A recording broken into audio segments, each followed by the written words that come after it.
এটি হচ্ছে কেএমএই KM3024 একটি প্রফেশনাল ট্রিমিং সেট। সো চলুন আমরা এটা ওপেন করে দেখি। সো এই হচ্ছে আমাদের টোটাল বক্স কন্টেন্ট। এটার মধ্যে আসে হচ্ছে একটা ইউজার ম্যানুয়াল, এটাকে আমরা সাইড করে রাখি। সো এই হচ্ছে আমাদের শেভিং মেশিনটি, যেটার এখানে হচ্ছে পাওয়ার বাটন আছে, এন্ড এটা ক্লিক করলে এটা ঘুরতে থাকে, এটা চলতে থাকে। এন্ড এখান থেকে হচ্ছে এটাকে চার্জ দিতে হয়।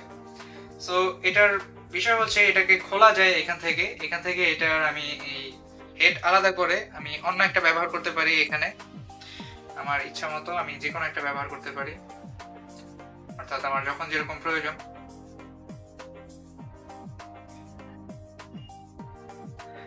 আর একটা ভালো বিষয় হচ্ছে এটাকে চার্জ করার জন্য এটার মধ্যে একটা কেবল দিয়ে দেওয়া হয়েছে, অর্থাৎ এক্সট্রা আর কোনো প্যারা নেওয়ার কিছু নেই যে কেবল কোথায় পাবো ইত্যাদি ইত্যাদি। সো এটার মধ্যে আরো দুটি টুল দেওয়া হয়েছে, একটা হচ্ছে নোজ ক্লিপার এবং আরেকটা হচ্ছে ট্রিমার। এন্ড এই ট্রিমারটার উপরেও তারা আবার একটা গার্ড দিয়েছে। গার্ড বলতে এটা হচ্ছে আপনি যদি ভিন্ন কোনো সাইজের ট্রিমিং করতে চান তাহলে এটা ব্যবহার করতে পারেন। সো এই ট্রিমারটি বর্তমানে আমাদের কাছে অ্যাভেলেবল আছে এবং এই ট্রিমারটি সম্পর্কে আরো বিস্তারিত তথ্য আমাদের ডেসক্রিপশন বক্সে দেওয়া থাকবে। ধন্যবাদ সবাইকে।